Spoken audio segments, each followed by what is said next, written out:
Welcome to the Charity Changemakers podcast, the show where we dive into the journeys, challenges and successes of the leaders shaping the sector today.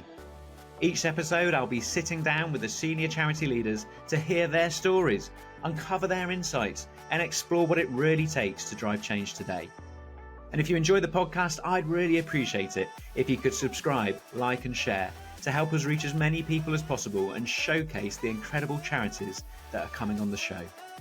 So whether you're a charity professional, a trustee, thinking about joining the sector or making that next step in your career, or just passionate about making an impact, then this podcast is for you. Let's get started. Well, here we are, Series 2 of the Charity Changemakers podcast. I'm so delighted that we've been given the opportunity to do this again. Thank you so much for tuning in to the first series and for all the positive feedbacks and comments that we've had that has given us that emphasis to come back and to do it again. We've got some great guests lined up for the whole of this season. Particularly delighted today to have Ed Bracher, the Chief Executive from Dogs for Good, on the show with us. Ed brings some valuable insights and learnings from his career across the charity sector that spanned over 30 years. There's some great insights from Ed coming up in this podcast, so please give us a listen and keep an eye out for some of those things that he shares with us. I'm particularly excited to have Ed on because he spent 17 years as chief executive of one organisation. We don't necessarily see people spend huge amounts of time in the same organisation, same charities. You see a lot of chopping and changing. So it's great to hear a little bit more about that longevity in a role and the positives that can come with that. So look, that's enough from me. Let's get on and meet our changemaker. It's fantastic to have Ed here from Dogs for Good to come and join us on the podcast, kicking us off for Series 2, which is absolutely superb. So Ed, absolutely delighted to have you here on the show. If you could give us a quick intro as to who you are and what you do, that'd be great.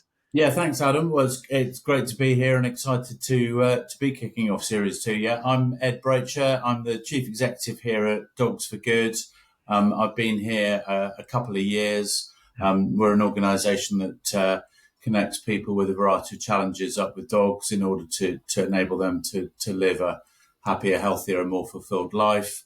And I've spent, frightening to admit it, about 35 years working in the charity sector, largely in the voluntary bit of it, and then more recently working with human-animal interactions. Yes, brilliant. No, that's great. And there's going to be lots of insights, I'm sure, and things that we'll learn from you and from your career to date as we go through the conversation. With all of the podcasts in the first series, we had some quick fire questions that we fired at our guests on the show.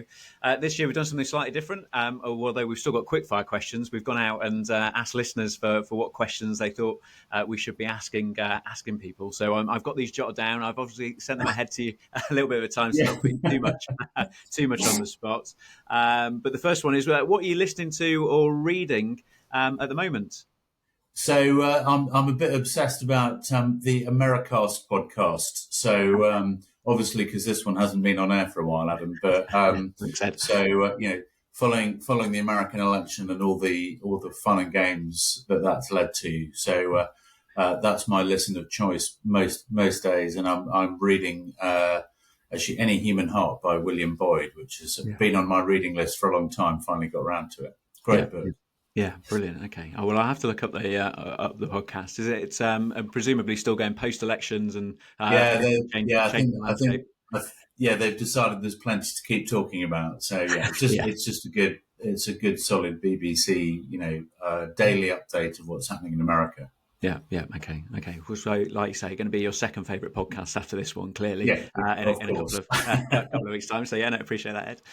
I really like this next question, and I've still been thinking about what my answer would be. But what is a quality that you had as a child, which you still have as an adult? That's an interesting question. I think it's probably.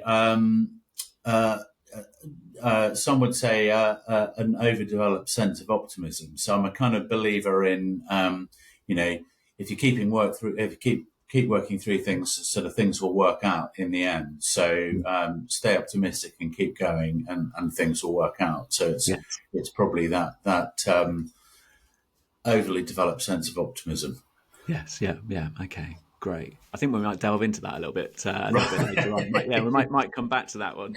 And so final quick fire question for you: if you've got a completely free day, Ed, how are you Yeah. going to spend it? I think, and given where I work now, this isn't just a sort of a plug for that, but it probably is going out and spending a day outside with my dog. Yeah. Ideally, probably on the Pembrokeshire coast, Yeah. down in Wales, going for a really good walk, and even better if the sun's out, which it Yeah. isn't today. No, that's right, indeed. And does the sun come out that often in the Pembrokeshire coast? Yeah. Well, it's spectacular when it does. Yeah. So on a sunny day, hopefully. Yeah, indeed. No, brilliant. Great. Oh, well, look, those quick fire questions I think are great. They're a really nice way for obviously Yeah, audience yeah. listeners to get to know you a little bit as well. And we probably should have a name check for the dog. Yeah, dog's called Alfie. He's now a 13-year-old big white Labradoodle. So he's a sort of devoted plodder now. Yes, yeah, absolutely. Yeah, indeed. I'm sure there's even at 13 some energy Yeah, left in definitely. there keeping the days. Yeah, indeed. So no, great. So Ed, look, like I say, it's great to have you on the podcast and the opportunity, obviously, to learn a little bit from you today. Hear more about your journey and your time in the sector, and insights and things that have been helpful for you in your journey. And as you said, 35 years in the sector. I know it's a bit of a big question, but how did it start? How did you end up in the charity sector? Uh, I was incredibly lucky when I left school, and one of my teachers had a brother working in Pakistan on the Pakistan-Afghan border, and just offered me a job. And when I got there, he was blatantly wanting to just show a privileged white English boy what it was like to live in that world. And I kind of fell in love with the place, and I fell in love with the idea of travel, and I guess with having a kind of meaningful and purposeful role. And so post uni, not very original, but I went and volunteered with VSO. And I worked abroad in China. Came back to the UK, worked a bit with them, and then kind of just carried on finding initially international roles, supporting volunteering overseas, mostly in the voluntary sector, and then got a little bit tired of the travel aspect of it, particularly with a young family. So I took up a role and ran an organisation called Riding for the Disabled, RDA, which I actually did for 17 years before this. And that got me really interested in human-animal interactions and the role that animals can play in supporting and improving situations for people who are facing challenges, and sort of carried on that, and like to sort of play the cliche that I've downsized from horses to dogs here, but very, very happily so. And RDA was a federation, and back here I'm back actually delivering services directly to clients, which is for me was an important move. Yeah, absolutely. So that step then, when you say and then I joined RDA and kind of went into leading, was that straight in as chief executive of the organisation?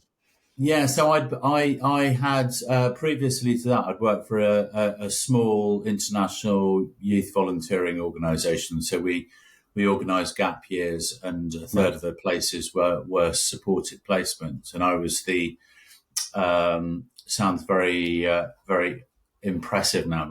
I was the global operations director, so basically running all of our operations around the world, and I was sort of looking for a new challenge, and the RDA job came up. It felt like a really big step at the time, and a bit of a terrifying one, if I'm honest. It was a big organisation with quite a sort of with a large volunteering base, so about 20,000 volunteers, and quite traditional. And I was a kind of young person coming in, and quite frequently reminded that I didn't know very much about horses, which I kept trying to say wasn't actually the important part of the role. And there's there's plenty of people there who know more than enough about horses. The last thing they need is another one. So, so coming in and really to work with the volunteers and to move it forward and modernise it was quite. It felt like a big step at the time, but it was an exciting one too. Yeah, yeah. And what do you think? And I know, we're going back 20 years, Ed, but I wonder, because I still speak to people on a daily basis where they're looking at it might be a chief executive or a director level appointment where it's a step up from where they've been and going, oh no, I don't think this one's for me. I'm not quite at the right point. Was there something that, I don't know, gave you the confidence to put in an application at that point, or people that had worked with you or what was it that gave you that, I guess that, because what I always say to people is if you don't put your application in, the only thing I can guarantee is that you won't get the job. Yeah. So I think there's three aspects to it actually. One was, or three people I should say probably.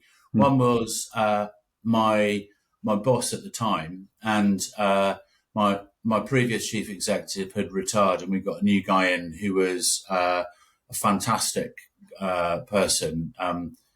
Ex-head of the British Army, so a pretty strong leader. Sure. And he really gave me, he gave me the confidence that I could go and do something bigger, and he was good at pushing me along a bit, and sort of slightly joking with me that he wasn't trying to get me out, but he thought I could be doing more than I was. Yeah. So that was one.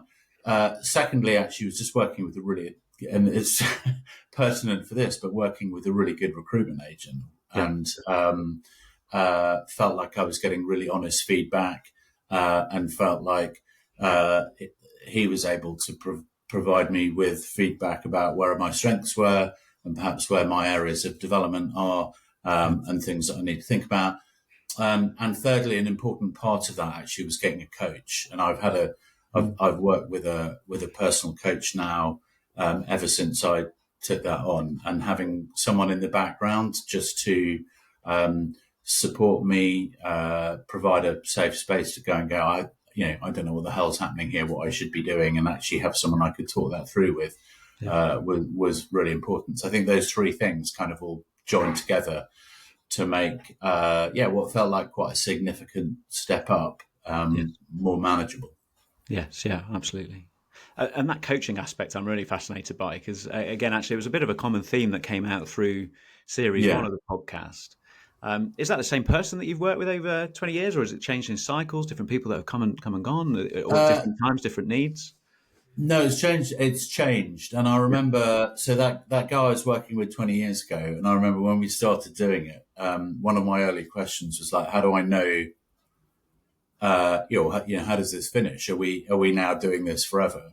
And I remember he said, well, no, you'll know, with the time will come. And we reached a point probably 3 or 4 years in where, firstly, I started questioning the not minute amount of money that I was having to pay, thinking, actually, hang on a sec, am I getting value for money here?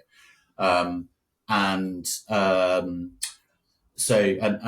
secondly, as he pointed out, I was answering my questions before I'd even really asked them.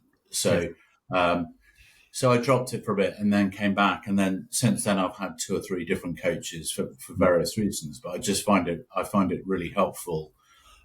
Particularly, everything in life, there's always something that feels like the next big challenge. And actually just having someone providing, where I find it really useful now, someone providing a bit of check and challenge back to some of the ways that I want to do something. And sometimes it reinforces my confidence that it is right. And sometimes it sparks something, you go, oh yes, I've completely missed this aspect of something. And that's really helpful. So I think someone said to me years ago, even if like the world's top tennis players and runners, they still need a coach just because they're right at the very top of their game. They still have a coach. So why shouldn't leaders in organizations have a coach as well? And I think it's an important thing to do, actually.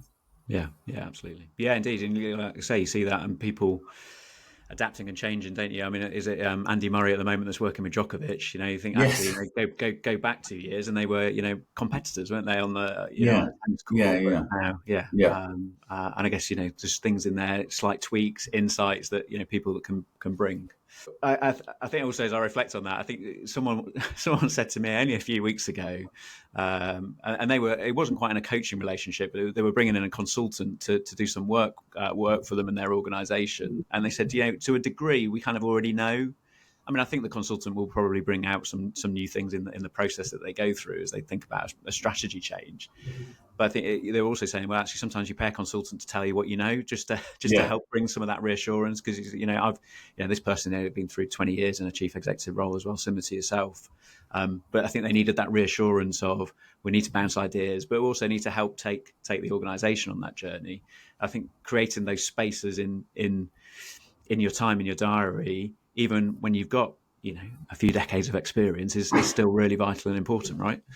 Yeah, definitely. And yeah, Jonathan, who I work with now, he's absolutely brilliant at um, uh, getting me to confirm what I think I already know in my head. And in some ways, it's a bit frustrating because it's like, I'll ask, well, we'll bring up a topic, and then he'll get me talking about it, and then I guess it's great coaching. He'll elicit the answer out of me. But I think you're right. I think that then gives you the confidence. And also, it's just that time to step back and actually just work through those things sometimes, because life can be pretty busy and you kind of get to a decision quite quickly and go with it. So just to spend a bit of time every now and then just to sort of slightly step back from the really big things and go, actually, is this the right thing to do? Am I going in the right way? Have I communicated it correctly? All of those things is really important.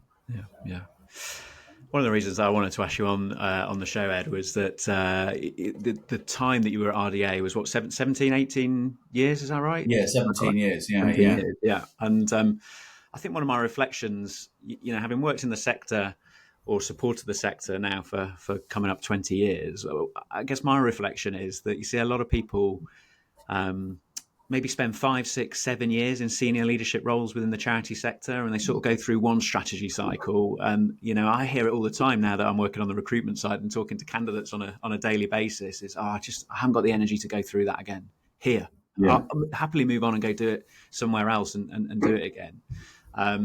I don't necessarily see lots of people that have had that longevity in an organisation. And actually, I mean, probably we should start about that transition into RDA for you, because you talked about turning up here with not necessarily a person that knows lots about horses, but like you say, that's not necessarily why the organisation existed, and bringing that fresh eyes and that fresh challenge. But I guess being up against some of those internal challenges first, and making that transition into a chief executive role, and what that looked like, and some of those early opportunities and challenges that you faced. Yeah, so I think there's a life cycle in a voluntary organisation, particularly one that's grown up from volunteers, and that's what RDA was. So it was volunteer led right from the start. So they'd been going for quite a long time before they actually formalised as an organisation and then employed people. So the culture I walked into very much was lots and lots of volunteers and tiny number of staff supporting those volunteers. And my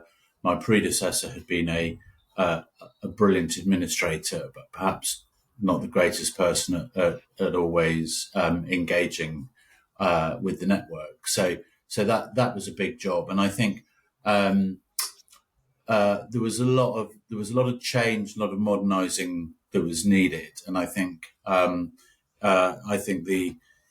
sort of early 2000s, the noughties, were an interesting time as volunteering was professionalising, and it was back. It seems strange to talk about it now. It was back at the time when whether or not to do safeguarding checks on volunteers was a debate. It wasn't a given. It was bringing that in a way that felt respectful to your volunteers who'd been involved for ages, who some of them felt a little bit uncomfortable and a little bit almost offended by it. But as I say, looking back at it now, it seems weird that was even a debate. But there were lots of sort of practical professionalising changes like that, and then also just how you move the organisation on, how you grow, how you develop. And I think the longevity point's an interesting one, because my journey at RDA very much felt like there were always some quite big, exciting challenges to take forward. So actually, I felt, and I still feel, very, very committed to and very excited by and passionate about what the organisation does, and by that link between human and animals. And I think as long as you continue to find the mission exciting, and as long as you continue to find the next challenge engaging, then stay there. I think once either of those things starts to feel a bit jaded, then one probably should move on. But and I think yes, I was there a long time. I inherited a tiny team, and by the time I left, I was the longest serving employee, and that's quite unusual. But I think it's also quite exciting because you set your own culture. You've got a leadership team which you brought in and been able to shape, and I think that allows you to move the organisation forward in the way you want to. But I think, yes, as long as, for me, it's that passion for the mission and excitement for the next challenge. Those two things need to light you up in order to stay there. Yes, yeah. Can you talk us a little bit about that journey at RDA, and I guess the time that you spent there, and some of the things that you went through, the growth and the outlook. I recognise. Yeah, there's a lot. So we grew participation quite a lot. I think my timing was good, right in the middle. We were involved with everything from purely therapeutic activity through kind of fun and enjoyment, education, and then right at the top end, or not top end, but an extreme end, was the pathway into Paralympic sports. So right in the middle of my time was the London Olympics and Paralympics, which kind of shone a spotlight on disability sport. And Britain is a very long-term and successful nation when it comes to para dressage, and a lot of that is down to the work of RDA. So that kind of put a really exciting moment in there. I think I talked about the kind of evolution of a voluntary organisation, and I think I came in at a time when a lot of our volunteers felt that the paid staff were there just to do the admin around them. So I remember a volunteer sort of saying, well, our committee secretaries, who are the paid staff, are, they're really just there to, write the agenda and the minutes and do what the committee decides. And having the debate with those volunteers saying, yes, but those people are employed, 40 or 35 hours a week to do this work, so they have a right to be heard. And just gently moving the culture. And one of the things that I felt most proud about achieving there was getting to a culture where everything was co-produced by staff and volunteers, rather than just decided by volunteers and executed by staff. And it felt a bit more, equal. And at the same time, we built up the team.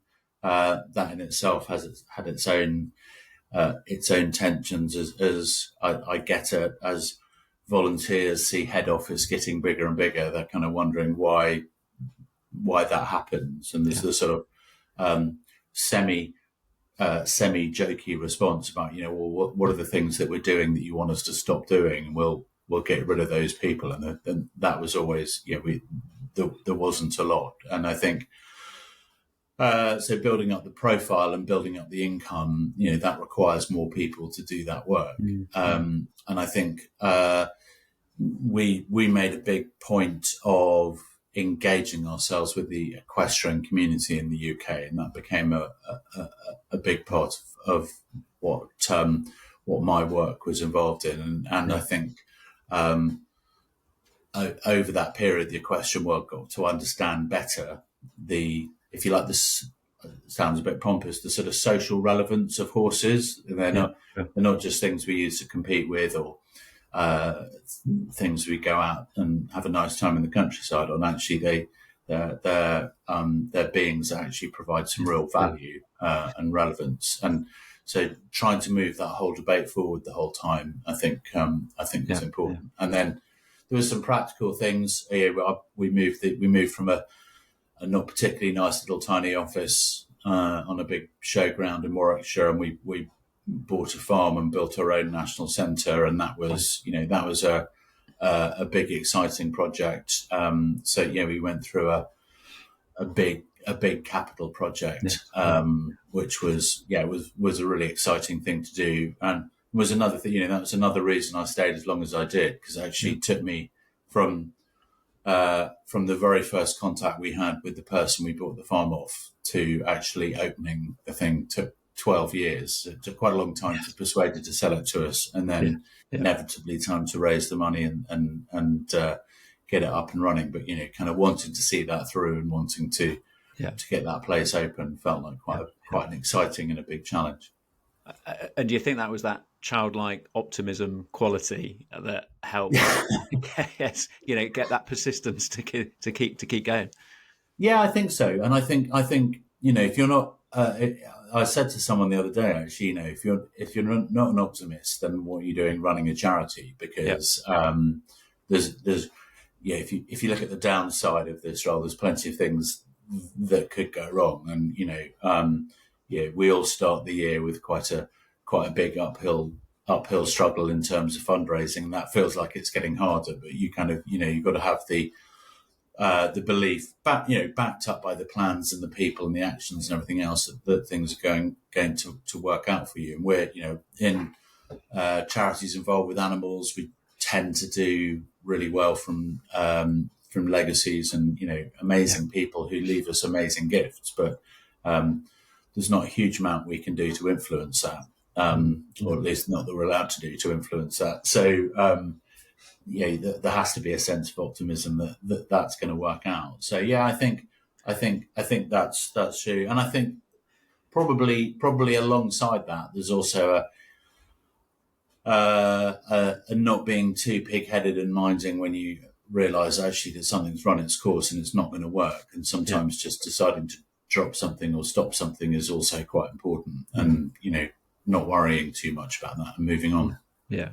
I think there's a resilience that actually comes quite closely matched to people that are very optimistic, and I see it again across the charities. I think there is that optimism, but there is also, for people that thrive within this sector, I think there is a resilience, like you say, because you have to. There's going to be those knockbacks and those difficulties, those uphill challenges, and I think the two things I think go pretty close hand in hand when you stop. Yeah, I think that's right.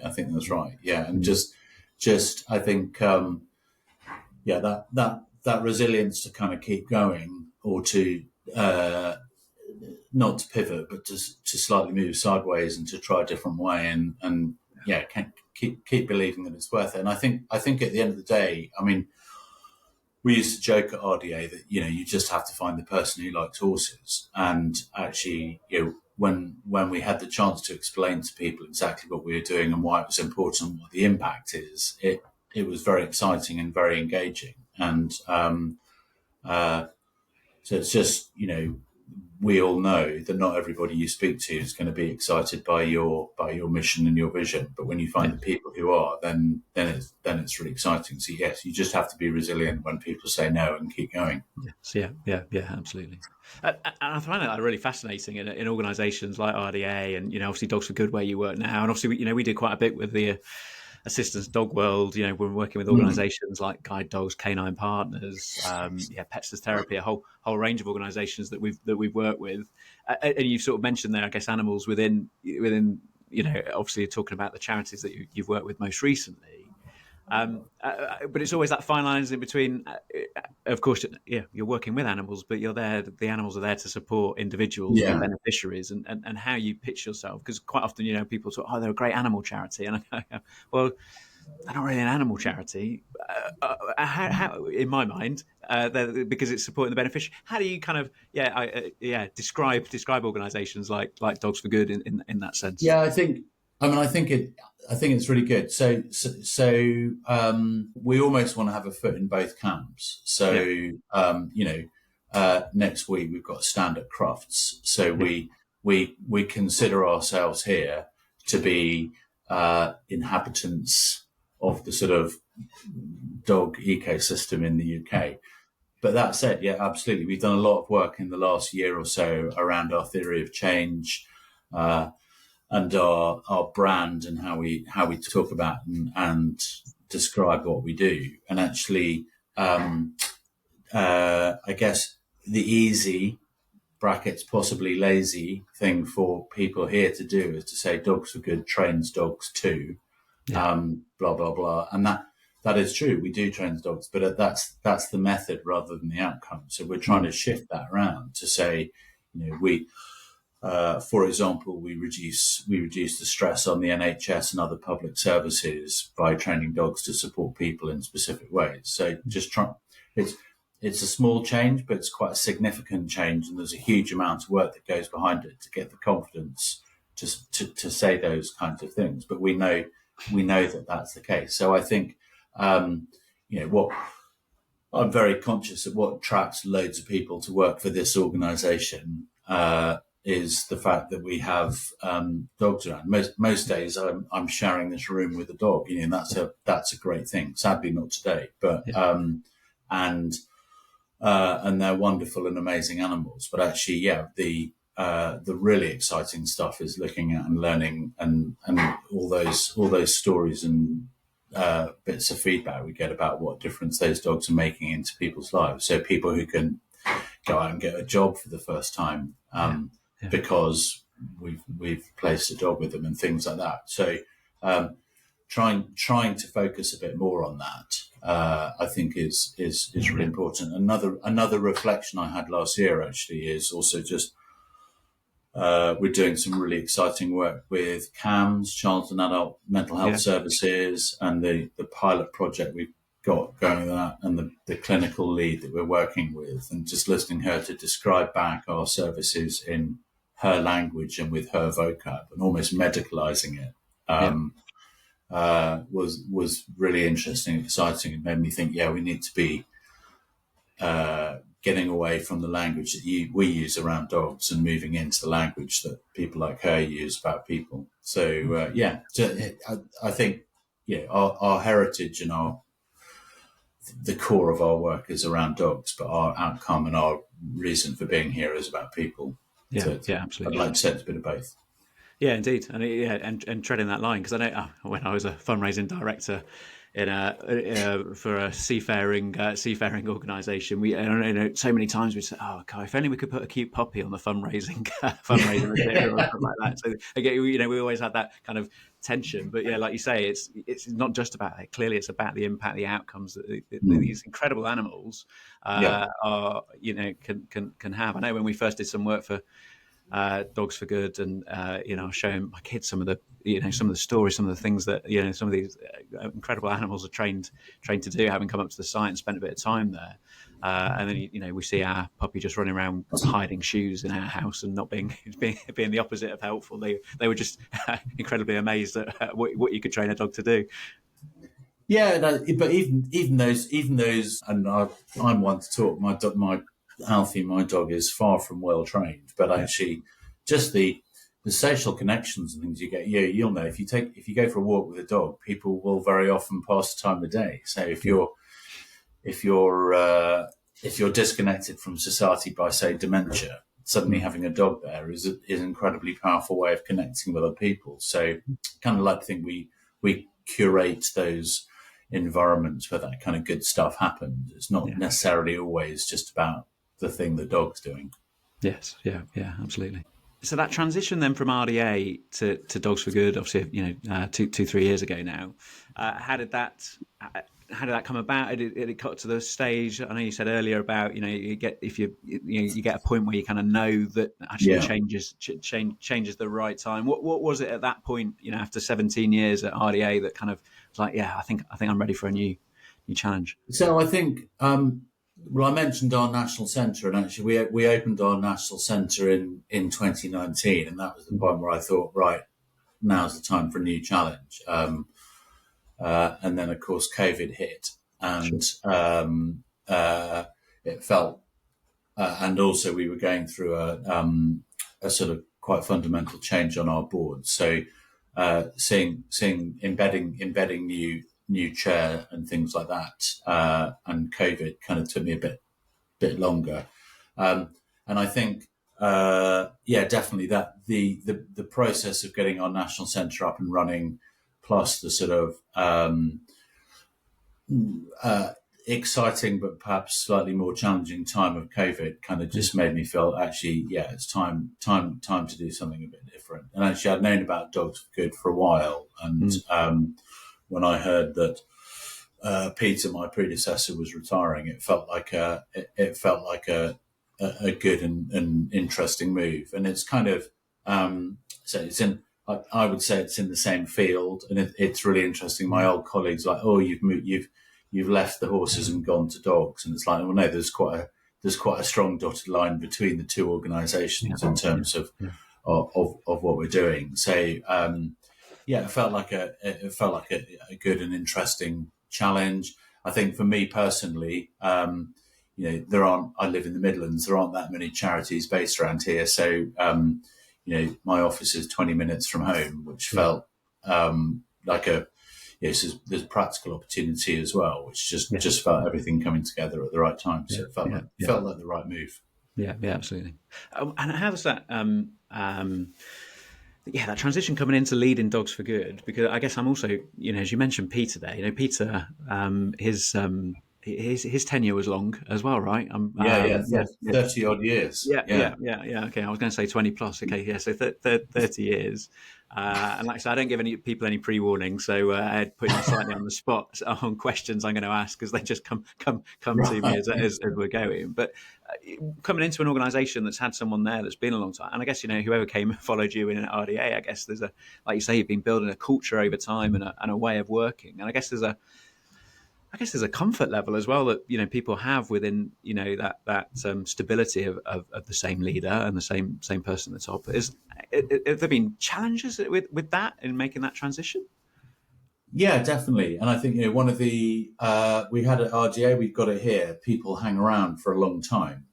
So I've got a lot of team members here who've been here for 20 plus years, which is in some senses amazing and brilliant. And so the depth of knowledge and experience is huge. However, there's also quite a sort of entrenched culture and way of working, and that's not necessarily a bad thing. But actually, I think there are things that I think we could do in ways that I think we could work, which are different and just slightly shifting the charity to new and different ways of working is definitely a challenge. And I think I'm not an impatient person, but I kind of know what I think we need to change, and I'm willing to allow a bit of time to make that change. But I think it's interesting that coming into an organisation like this and looking at where there can be some change, and then some of that happens a bit organically, and some of it you have to force a bit more, and trying to get the balance right between those two. Because I think we have genuinely have an amazing team here, and lots of really brilliant people, and kind of really sort of dedicated to what they do, and in almost all cases know more about what they're doing than I know. But actually, looking at how that knits together and how it fits, and how also we grow it. So I came when I started here, the board were quite clear with me that they wanted it to grow. And one of my strong memories from early on was an early meeting with my trustees, and realizing that within the room there were probably 6 or 7 completely different views of what growth actually meant. So, more income, more dogs, more staff, more places. Actually, hang on a second, what are we talking about? So, just trying to get people behind a kind of single vision and a single way forward has been the biggest sort of opening challenge, I guess. Yeah. And have there been things then that you've implemented over the last couple of years, or I don't know, ways of working that has helped draw all these different thoughts and ideas together into a unified vision, a mission, or strategy? What's that kind of journey look like? Yeah, so we spent quite a lot of time in my first year as one does, looking at plans and looking at strategy, we've set ourselves quite an ambitious 5-year goal to triple our so talking about growth, we've defined it in terms of outputs, and then so we'll triple the number of people who benefit from our work, and then also we've spent quite a lot of time, I referred to earlier, looking at our theory of change and actually just defining, what the outcome is. It's all well and good to support more people, but being able to be clear about why you're doing that. Yes, and we're looking at a different kind, a slightly different, I guess it's an evolved rather than a completely new operating model, but trying to be a little bit more focused in regional areas, and we're just beginning to implement that now. And I guess what's interesting here is trying to maintain the business. We can't just stop and start again on Monday, and particularly it takes 2 years for one of our dogs from being born to be mature enough to go and actually support our work. So keeping that business as usual aspect going while we get ourselves into a position to try out a new way of doing things has been quite interesting. But we're there, and we're about to start seeing how the new way of working kind of pans out. Yeah. And has that included, everybody involved in, putting their thoughts into a process from people working in the organisation right through to trustees? Or is it something that has seen a leadership? So I guess, everyone's had an opportunity to input into that. Obviously, it kind of stands to reason. Some people have input more than others. I think one of the interesting things is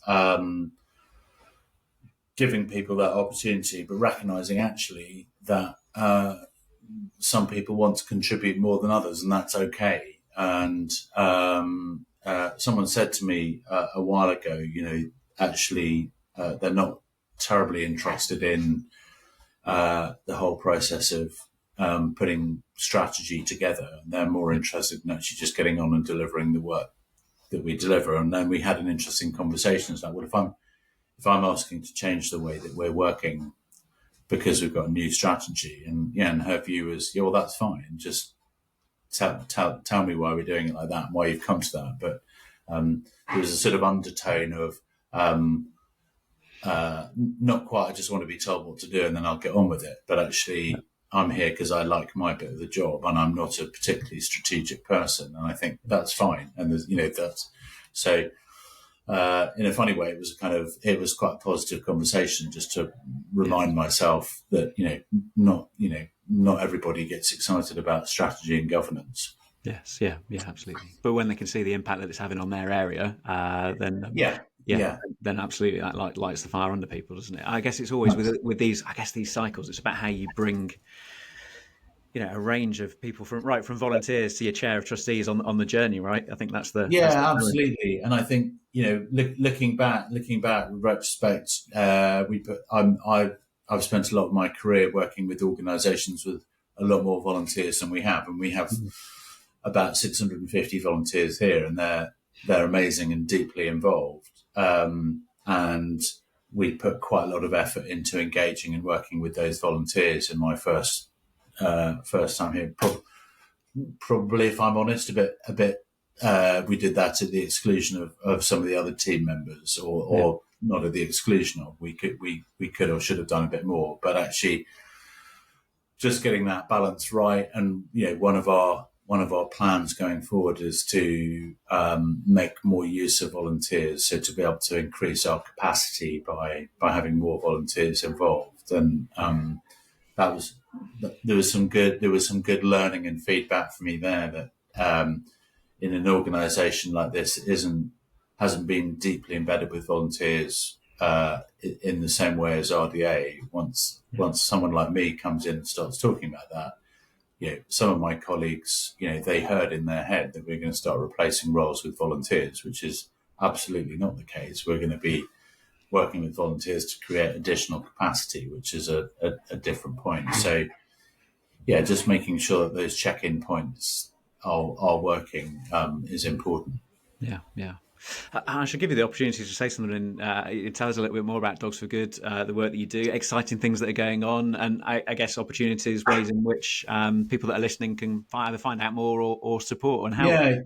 So I think as you said, what's really interesting to me is we're an assistance dog charity. So our heritage is training up dogs that provide support and tasks to make life for people living with a variety of conditions kind of more possible, and for them to sort of live their best life. So we work with people with dementia, we work with people with autism, and a range of physical disabilities. When we did that work around impact, what was really interesting was understanding that we also have other programs where we provide training, for example, for people who want to bring their own dog into a family with autism or with a physical disability. So they don't get one of our dogs, they go and get their own dog, but we provide support and training for that process, and that means it can happen more quickly. And we also have dogs where we retain ownership of the dog. We don't place it with a client, and then those dogs work on direct, either one-to-one or group interventions with people with a range of conditions. So I mentioned we're doing it very effectively with child and adult mental health services. We've started off in Oxfordshire.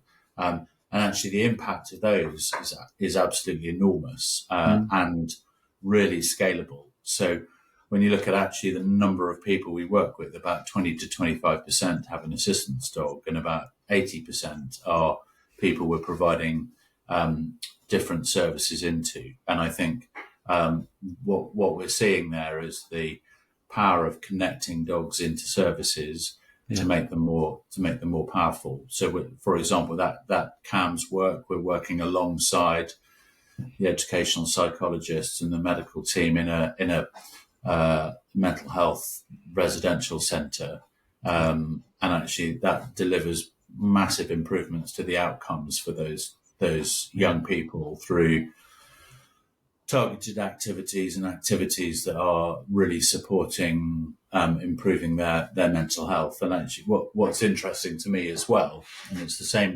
same with horses, is then dogs particularly bring a sense of fun and joyfulness into it. So a residential unit for people with really severe mental health is not always a joyful and fun place to be. So we can come in and we can provide focused and targeted activities and support.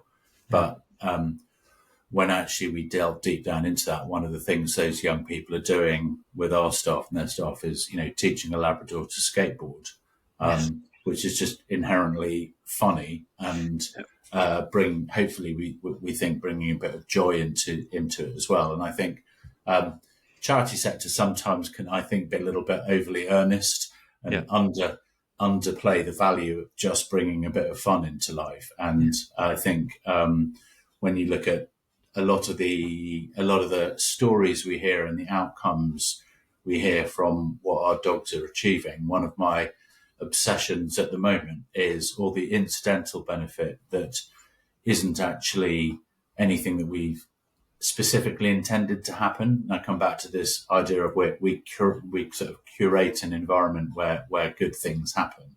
So where a young child with autism who finds it difficult to sleep through the night and doesn't cope very well waking up at the night suddenly has a dog in their life, and they can spend an hour in the middle of the night playing silly games in their bedroom with a dog, and that kind of calms everything down, and it's it has a really huge impact. So I think we're doing a whole lot of different things. I think I'm particularly excited about the CAMS work. I'm particularly excited about the work we're doing with young kids with autism and how we can grow that. And we're investing quite heavily in Scotland at the moment. So there's a lot of growth happening in Scotland, which is quite exciting. And and I hope over time people will see and hear more about us. And if you're as always, if you're interested in getting involved or want to know more, it's dogsforgood.org is the website, and there's plenty of great stuff on there. That's great. And do you work with a range of, you have to excuse my ignorance, a range of breeds of dog? I mean, obviously, and then you talk about families that can sort of bring their own. Again, is that just a huge range, or are there particular breeds? Yeah, so our most of our dogs are a Labrador or Golden Retriever, or most commonly a Labrador Retriever cross. So we like a dog that's good to train. So Labradors, famously food orientated and makes them easy to train. Golden Retrievers are quite people orientated and people pleasers, which means that they're good and focused on their client or the person they're working with, and also very often a bit of bulk and weight. I mean, if they have to open a door or carry something, or we work with quite a lot of wheelchair users who want the dog to help them be picking things up and that kind of thing. Yeah. So it's not that helpful if it's a Jack Russell that's picking stuff up. So you want that size. I think that said, we work in partnership with quite a lot of other organisations breeding dogs. So we have a few different dogs coming through, and the family dog service I mentioned, that training program, we help people kind of reflect a bit on what the best dog to get is. So if you're getting a border collie, you need to be aware of what that's going to mean in terms of walking and space and being able to kind of stimulate and exercise that dog physically and mentally. So just thinking carefully about what kind of dog people do get is important. Yeah. Great. No, that's really, really helpful. Ed, I like to finish these conversations off by asking a similar question to most guests around that sense of, if you could go back to the start of your career right now and give yourself one piece of advice, what would it be? Well, I think it's really interesting, and particularly because I've got two kids that are right at the start of their careers, and so I've been thinking about this.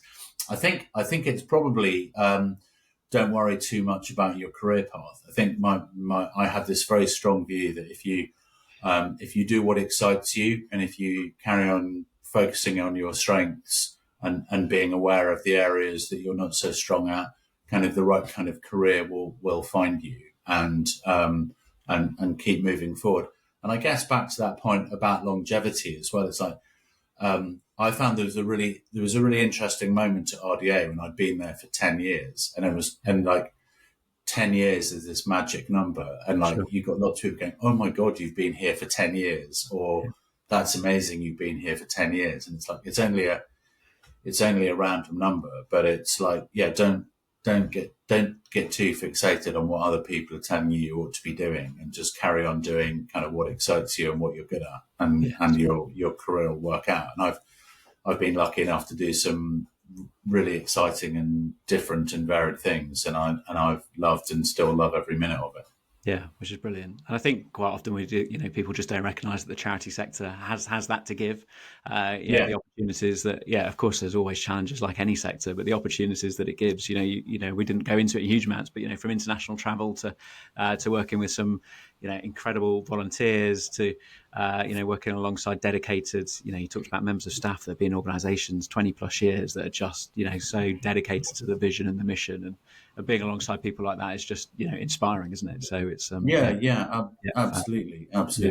Yeah, that's great. Ed, I'm so very grateful for you for coming on to the show. When this goes out, we'll if you're happy, we'll tag you and Dogs for Good, so if people want to go and find out more information that they can. And I always think with these conversations we should probably be checking in again for another episode, maybe a year or two down the line, just to see how things are going. Always happy to. Brilliant. Well, Ed, again, thank you so much for coming on the Charity Changemakers podcast. It's been great to hear from you and appreciate your time. No, it's been brilliant. Thanks, Adam. Thanks for tuning in to this episode of the Charity Changemakers podcast. I hope you've been inspired by the incredible work being done across the charity sector. And this episode is proudly brought to you by my business, Charisma Charity Recruitment. We are passionate about delivering top-tier recruitment services to the charity sector that we care so much about.